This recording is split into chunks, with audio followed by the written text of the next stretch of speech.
Okay, 12th class, now we are continuing our topic here. We were discussing in our last video, these are protocols. We were discussing about IMAP or POP3 protocol.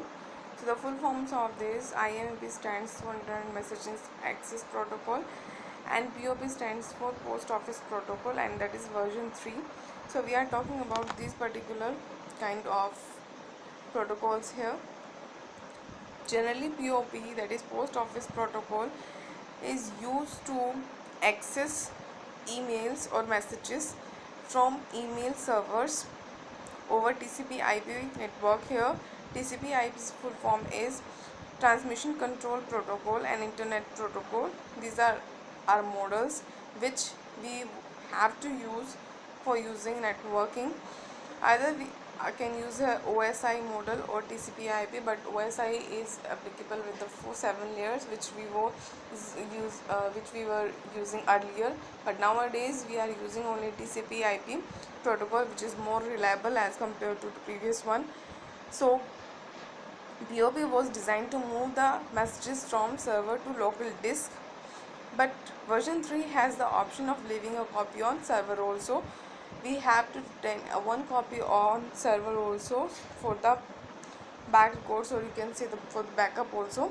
It is very simple protocol and it is very simple to implement here.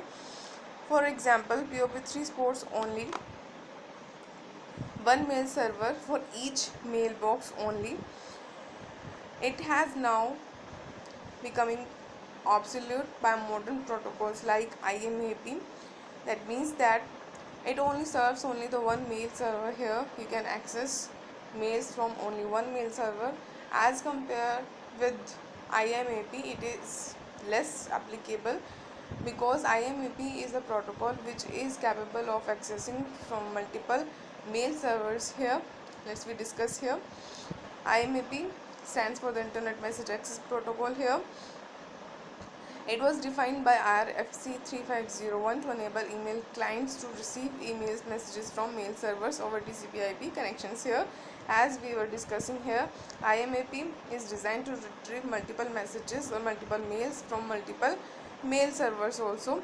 For example, here we can create corporate clients handling multiple corporate accounts using a simple or a local mailbox by sharing all these mails here. All modern email clients and servers like Gmail, Outlook or Yahoo Mail supports IMAP or POP3, both the protocols here. So some advantages of IMAP over POP3 is here. First one is faster response time than POP. Second one is multiple mail clients connected to a single mailbox simultaneously. As we were saying, multiple mails can be accessible by the multiple clients at the same time.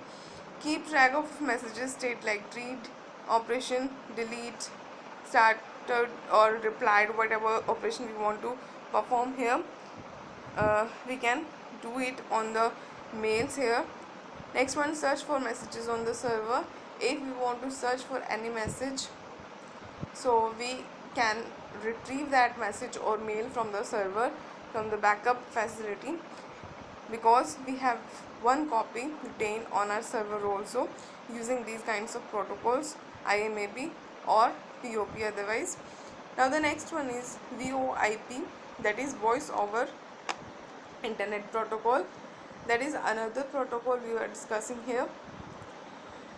This kind of protocol is used to transfer voice messages over internet facilities. Here we are using, it means telephone services over internet. Traditionally, internet had been used for exchanging messages only here, but now as the time is passes on, the advancement or the technologies are improving day by day. So here we have one protocol for transferring or delivering voice communication over IP, that is Internet Protocol Networks. Here its procedure is very simple, that we were discussing our switching techniques in the last videos there. Firstly, it has to convert all this data into some kinds of small packets here. in form of packets. It would send all this data from one PC to another, that means sender to receiver here. So VoIP, that is a set of protocols and system developed to provide the service seamlessly, very smoothly. So all the data has been gone in the terms of small packets over routes using internet. Now some kinds of protocols are associated with the VoIP, or we can say some protocols used for VoIP.